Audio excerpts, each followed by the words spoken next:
En primera plana, Carlos Herranz. Bienvenidos en Primera Plana, un programa de Radio Francia Internacional y de France 24. Esta semana ponemos el foco en el papel de Europa, en el nuevo desorden mundial y ese divorcio transatlántico entre la Unión Europea y Donald Trump. Nos acompañan 4 invitados en este estudio que ya les presento. Enric Bonet, corresponsal del Correo y El Confidencial. Bienvenido. Buenos días. Carlos Kenan, economista, vicepresidente del Instituto de las Américas. Bienvenido. Gracias. Luisa Corradini, corresponsal de La Nación. Bienvenida. Hola, Carlos. Y Pompeo Coppola, él es periodista especializado en internacional. Bienvenido. Hola, Carlos. Europa contra Trump, el divorcio transatlántico, hoy nuestro asunto en Primera Plana. Comenzamos. La mayoría de los europeos considera a Trump un enemigo. Las ambiciones del presidente estadounidense por Groenlandia, con un discurso muy desacomplejado y brutal contra Europa en Davos, han marcado una toma de conciencia en el arranque de este 2026 y probablemente ha quebrado definitivamente la unión transatlántica. La dependencia en defensa, las tecnológicas, el comercio, todo está sobre la mesa y Europa se abre ahora a otros socios, contratados como el de Mercosur o el de la India, bautizado como la madre de todos los tratados. Es decir, Trump ha conseguido acelerar en unos meses lo que las mesas de negociación no cerraron en 25 años. No sin riesgos, no sin perdedores, pero Europa despierta a la tozuda realidad. Repasemos lo que dice la prensa. Portada del semanario alemán Der Spiegel, con los líderes europeos vestidos de vikingos defendiendo Groenlandia bajo el titular «Donald, ya basta». The Indian Express, lo hicimos con el acuerdo Unión Europea-India y los brazos en alto de von der Leyen y Modi tras la firma en Nueva Delhi. Este artículo de Grand Continent habla de las nuevas armas de la soberanía europea, señalando que no debe reducirse solamente a aumentos en cifras de armamento, sino que ese rearme también tiene que ser moral y de valores. Y entrevista del ministro de Asuntos Exteriores esta semana en la portada del diario Liberación. Europa puede resistir a la brutalidad del mundo, dice Jean-Noël Barrot. Bueno, pues empecemos por ahí. ¿Están de acuerdo? ¿Puede Europa resistir sin dejar de ser Europa a este desorden mundial y brutal al que estamos asistiendo, Enric? El problema de Europa es que de por sí ya tiene muchas contradicciones, ¿no? La contradicción de es que puede ser un actor moral en el mundo sería deseable. Yo pienso que sí, que ahora más que nunca, ¿no? En un momento casi de una deriva autoritaria de buena parte del mundo, es más que necesario que haya actores que defiendan la democracia y el derecho internacional. Pero el problema es que Europa de por sí tiene muchas contradicciones. A partir del momento que no se ha opuesto directamente y algunos países han sido cómplices de las atrocidades de Israel en Gaza, esto la debilita. También la debilita el hecho de no haberse sabido oponer o al menos no haber sabido decir claramente que la acción de Estados Unidos en Venezuela, más allá de todas las críticas legítimas contra Nicolás Maduro, que esa acción era completamente contraria al derecho internacional. Todo esto debilita a Europa y es lo que la debilita como un actor que pueda defender valores como la democracia o el derecho internacional.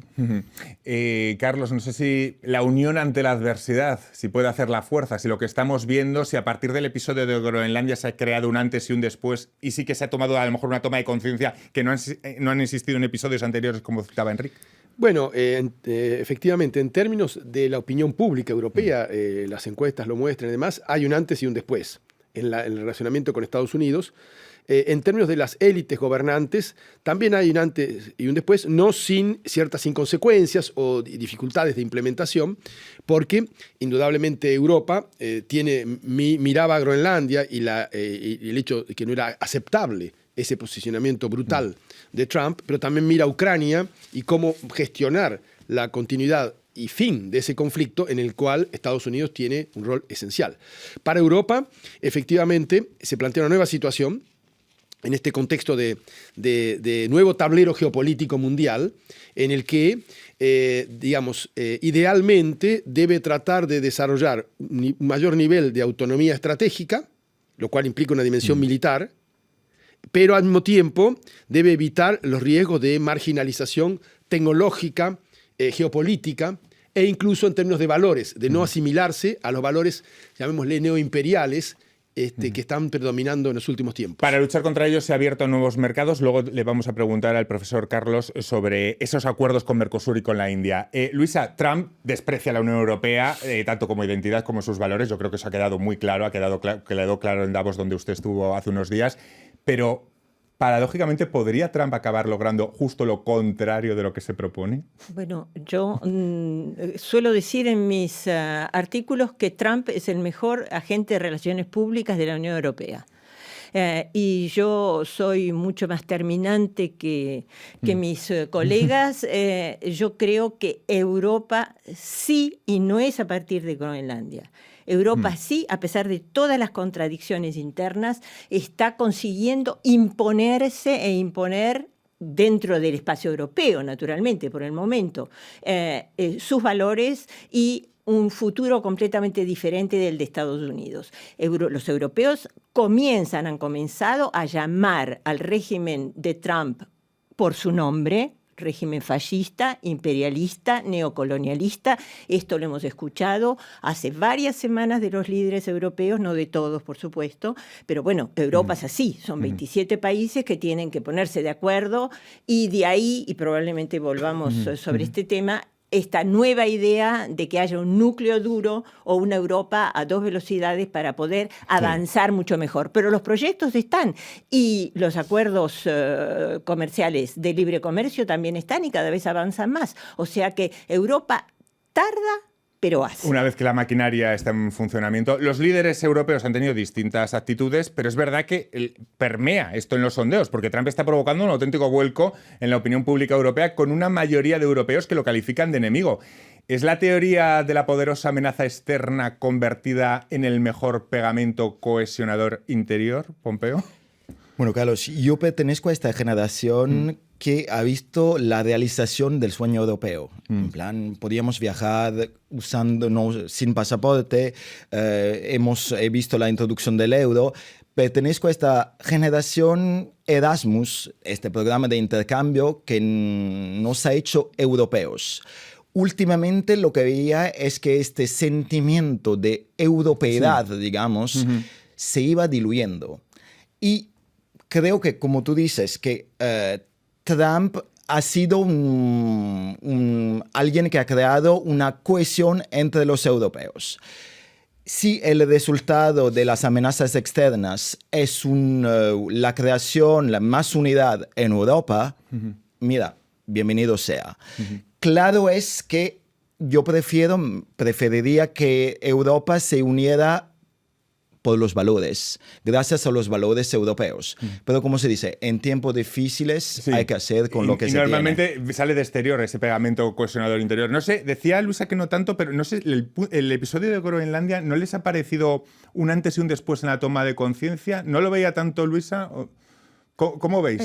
Yo pienso que todo esto comenzó a partir de la famosa conferencia de Múnich, donde los ataques contra Europa empezaron a ser realmente definidos, no solamente a partir de Putin, sino de todos los líderes estadounidenses. En consecuencia, ahí comenzó a gestarse esa especie de conciencia de saber que vamos a tener que hacer algo, vamos a tener que unirnos y vamos a tener que ir para adelante, porque esto va a ser realmente serio. Por cierto, el pasado 4 de febrero era el Día Mundial contra el Cáncer, que es la primera causa de mortalidad en Europa, que por el envejecimiento, esto es pura lógica, agrupa un 25% de los casos a nivel mundial. ¿Por qué le saco esto? Bueno, pues, sin embargo, la lucha contra el cáncer ha dejado de ser una prioridad. La priorización de las políticas de defensa ha dejado a la salud en un segundo plano. El programa Europe for Health, cuyo desarrollo iba de 2021 a 2027, sufrió el año pasado un recorte del 20%. Les pregunto, ¿el contexto de inestabilidad global puede dejar tocado al sistema de bienestar europeo, que es lo que da cohesión a Europa? O sea, es complicado tener una respuesta a esto, pero Enrique. Sí, bueno, ya lo está haciendo, por desgracia. Y de hecho, por ejemplo, el caso de Francia es un caso paradigmático, ¿no? Esta semana, el lunes, se aprueban, después de 6 meses de culebrón, se aprueban los presupuestos de este año, con unos recortes importantes, finalmente menos importantes de los previstos inicialmente, pero se habla de alrededor de 20.000 millones de euros. Y uno de los grandes objetivos del gobierno francés con estos presupuestos era al mismo tiempo aumentar el gasto militar en 6.700 millones. Es decir, estamos viendo cómo el aumento del gasto militar se está haciendo en perjuicio del estado de bienestar. Es algo que no ayuda a las sociedades, a las opiniones públicas francesas, españolas. incluso alemanas, a haber un mayor consenso sobre cuál tendría que ser la estrategia a nivel internacional de defensa respecto a los grandes desafíos que hay en Europa, especialmente la guerra de Ucrania. Esa situación no ayuda y es el problema que en el momento económico actual, con países con crecimientos débiles, con algunas excepciones, como quizás España, pero con esos crecimientos débiles, países mayoritariamente bastante endeudados, y el hecho de que en la clase política, en la gran mayoría de los partidos, o al menos en los que gobiernan, haya una negativa a explorar posibles nuevas políticas fiscales, como algunos impuestos especiales a los más ricos, tras algunas décadas de aumento de las desigualdades, todo esto hace que finalmente el aumento del gasto militar se está haciendo en perjuicio de las políticas sociales. Señor Kenan, ante todo lo que estamos abriendo, no le queda a Europa otra cosa que mirar a otras latitudes. Hemos visto el acuerdo con Mercosur. Menos polémico ha sido el acuerdo con la India, que la han calificado de la madre de todos los acuerdos, 2.000 millones de personas en una zona de libre comercio. ¿Qué van a suponer estos acuerdos para Europa? Bueno, si me permites, Carlos, una cuestión previa. Efectivamente, como decía Luisa, hay antecedentes de esta evolución europea y en particular el famoso discurso de Vance que ella evocaba en Múnich, el documento de seguridad y defensa nacional que conocimos en diciembre. Que conocimos a comienzos de diciembre del gobierno estadounidense con el corolario Trump de la doctrina Monroe y una visión respecto de Europa que era claramente despectiva, por así decirlo, y promoviendo que las fuerzas llamadas patrióticas tengan un peso creciente, que es decir, que las fuerzas de extrema derecha, que están presentes fuertemente en muchos países europeos. Luego vamos a hablar de eso, porque las fuerzas patrióticas también se lo tienen que hacer mirar de cómo tratan a Trump. Hemos visto a Marine Le Pen con el episodio de Groenlandia plantando cara, como no se había visto antes, a Donald Trump, porque saben efectivamente que, claro, en la defensa de la soberanía va su propio ADN. Entonces es contradictorio. Y miran las encuestas y todo lo que ha generado que hablamos antes. Ahora, en ese contexto de Europa, efectivamente, donde se crea una crisis en la relación transatlántica y una fractura en Occidente sobre valores, sobre orientaciones estratégicas, es indudable que Europa debe buscar alianzas, interacciones con otras regiones. Y lo debe hacer, y esto es lo interesante de los dos acuerdos, Mercosur y la India, en función de sus valores. ¿Cuáles son sus valores? Las reglas. Un acuerdo de libre comercio, de cooperación, de diálogo político, y no la discrecionalidad, digamos, el unilateralismo brutal de Trump. Creo que ahí ya hay una pequeña diferencia sustancial a subrayar. Lo otro es efectivamente que en el caso de la India, comparado con el Mercosur, tenemos, digamos, dos aspectos que juegan de manera en parte contradictoria. Por un lado, la India, gran mercado, muy importante, pero también potencia tecnológica, aun cuando desde el punto de vista de los valores, si bien es una democracia también, es un poco más alejado de Europa que lo que es Mercosur y los países de América del Sur. En el caso de estos países hay un mercado menor, pero hay potencialidades muy grandes, sobre todo por la existencia de Brasil, y yo creo que es una cuestión positiva que finalmente se desarrolle una dinámica, en este caso, por ejemplo, Mercosur, Unión Europea, de interregionalismo, que es una dimensión del multilateralismo, frente al unilateralismo brutal de la administración Trump. Vamos a seguir hablando de los tratados, vamos a seguir hablando de qué cosas puede explorar Europa en su futuro, en este divorcio transatlántico, pero va a ser a vuelta de pausa. Hasta ahora. Grandes reportajes de nuestros corresponsales. Que se expandió como una pandemia. O sea, empezó a haber gente muerta por eso. Historias exclusivas que llegan al corazón de los hechos. Aquí solo tenemos los que cometieron el hecho criminal. Nos tomamos el tiempo para comprender mejor el mundo. Reporteros, un programa premiado en los 5 continentes. Por France 24 y France24.com. Cada 30 minutos, France 24 les ofrece una actualización de los acontecimientos más importantes de América Latina y el mundo. Últimas noticias, contexto y análisis. Todo lo que necesitas saber para estar bien informado. Noticias en France 24 y France24.com. Esta semana en Primera Plana, con un economista, Carlos Kenan, y con 3 periodistas, Pompeo Coppola, Luisa Corradini y Enric Bonet, hablamos del gran divorcio. Un divorcio siempre, bueno, siempre no, a veces tiene sus cosas malas y luego algunos se da cuenta que tiene sus cosas buenas. Como todos los divorcios. Como todo en la vida. El divorcio del que hablamos hoy es el entre Trump y la Unión Europea. Veremos si de la, ¿cómo se dice? De lo malo sale la virtud, de las malas sale... Hablamos antes de los acuerdos a los que está mirando Europa, a otras latitudes, como la India, como Mercosur, para conseguir esa autonomía y esa soberanía en muchos ámbitos. Precisamente, bueno, podremos hablar también de la soberanía digital, un episodio bastante complicado para Europa y ahora sí cómo se quiere emancipar. Mucho se ha hablado también de las cifras del rearme europeo, ese rearme que le pregunto, Pompeo, que antes hablaba del programa Erasmus, ¿ese rearme también tiene que venir acompañado de un rearme de moral y de valores? Conectando con lo que decía usted y también con lo que decía Enrique al principio cuando hablaba de a veces lo tibia que ha sido Europa a la hora de calificar ciertas cosas que han pasado en los últimos 5 años en el mundo. Yo creo que es un problema de prioridades, Carlos. Mira, es que el mundo actual es un mundo muscular que se basa en la fuerza. Y entonces hay que rearmarse. Las políticas actuales nos dicen que sí. Pero este rearme, digamos, tiene que tener límites. Y yo creo que el límite es no afectar el estado de bienestar, no afectar a los valores europeos. Y esto es digamos que lo que los líderes europeos tendrían que tener en cuenta cuando se habla de arme, en plan invertir en gastos en defensa. Hay que también pensar al bienestar del continente. Pero me pregunto si, por ejemplo, hablábamos antes de los programas de sanidad, también lo pienso, por ejemplo, del Plan Verde Europeo, que casi se podría decir lo mismo. No sé si la agenda ecológica de la que hacía gala la Unión Europea hasta hace un poco ha pasado a un segundo plano por la realpolitik que estamos viendo a nivel global. Luisa. Hay un refrán en Francia que dice «on ne peut pas tout avoir». Eso quiere decir no se puede tener todo. Hay que hacer opciones. ¿Y cuáles son las opciones más urgentes? Yo creo que los europeos entienden perfectamente la necesidad del rearme. Es cierto que después, de manera sectorial, hay protestas porque los hospitales no tienen suficiente dinero, porque los profesores no tienen suficiente dinero o suficiente personal. Eso es absolutamente inevitable, pero para eso está la política, esa es la responsabilidad de los políticos. Tienen que tomar una decisión. Y yo creo que la decisión ha sido común. Necesitamos rearmarnos y los europeos lo entienden perfectamente. Hablaba de Luisa de los políticos. Hablemos de las actitudes de esos políticos frente a Trump, que me parece una cosa muy interesante porque no sé si lo están viendo, bueno, yo creo que los espectadores y oyentes están viendo estos días. Hemos visto a Macron desafiante con gafas de sol incluidas, llamarle matón a Trump, o a Pedro Sánchez colarse en el lado opuesto de la foto apenas semanas después de decir no al 5% del PIB en defensa. Hemos visto por parte de la OTAN la posición de Mark Rutte, bueno, a ver cómo la califico, mucho más seguidista, mucho más complaciente, ¿no?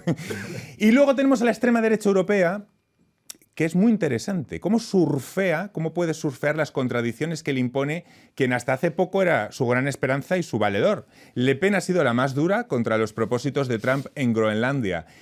Esos peones que tenía Trump dentro de la Unión Europea...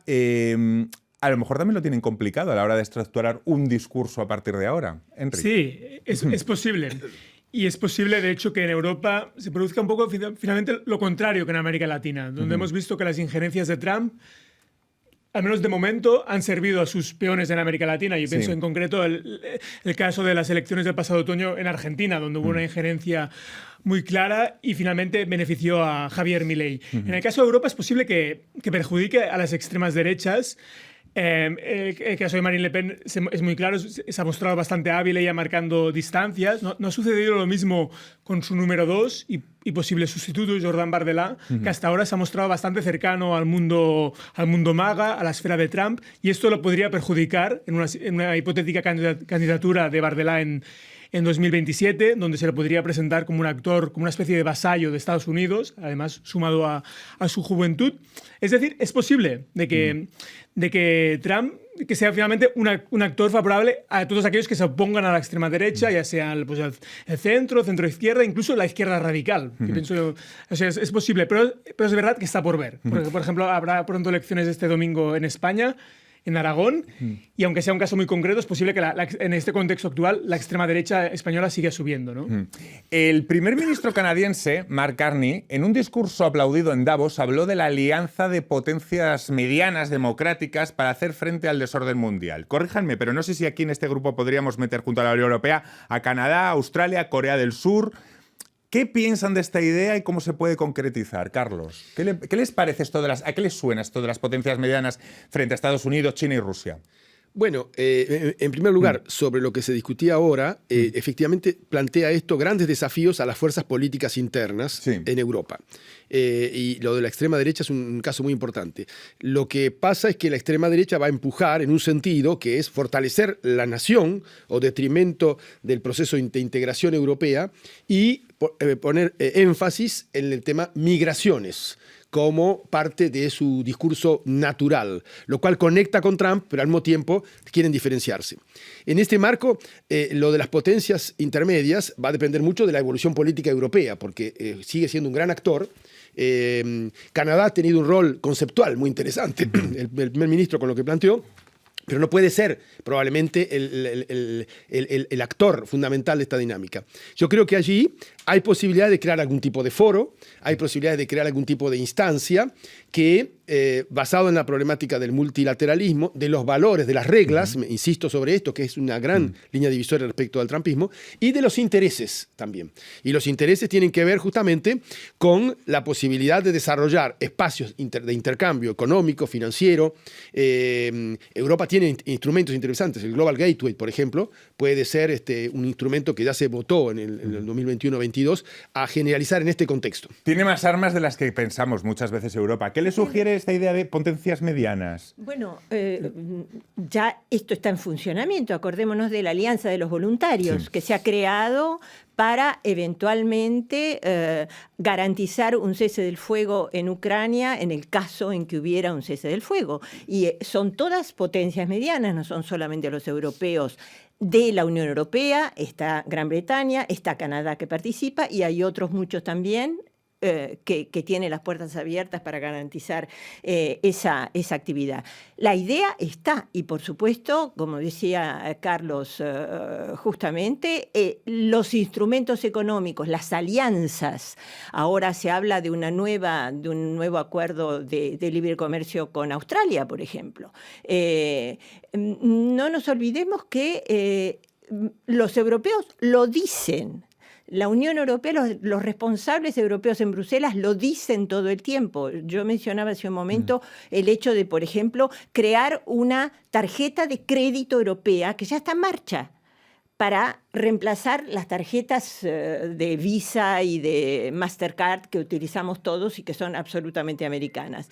El otro hecho es un ChatGPT europeo que ya existe, Mistral, Le Chat. Esas cosas avanzan y son cooperaciones que por supuesto son multinacionales, no tienen nada que ver con Estados Unidos o los grandes imperios. Pompeo. Bueno, yo solo quería añadir algo. Yo creo que las grandes potencias, Putin como Trump, utilizan una estrategia que ya utilizaban los romanos, es decir, divide et impera. Eso. Dividir para vencer y para ganar. Y entonces, Putin lo hace de manera, digamos, usando técnicas de manipulación informativa. Trump lo hace de manera un poco más descarada, creando relaciones bilaterales con los estados. Yo creo que a estas grandes potencias no les conviene tener por ejemplo, una Europa unida, y es algo que los líderes europeos tendrían que entender. Por cierto, la reciente propuesta de regularización de personas migrantes en situación irregular por parte de España constituye un giro que puede resultar sorprendente en el contexto actual europeo, donde predomina un enfoque mucho más restrictivo. ¿Qué significa esto en tiempos en los que Trump ha desplazado el foco desde la frontera hacia el interior con esa política agresiva de intensificación y de expulsión de personas en situación irregular y con todo lo que está pasando en Minneapolis? ¿Qué les parece este contraste con...? Que la luna puede esperar, pero la humanidad no, como dijo Sánchez. Es exactamente eso.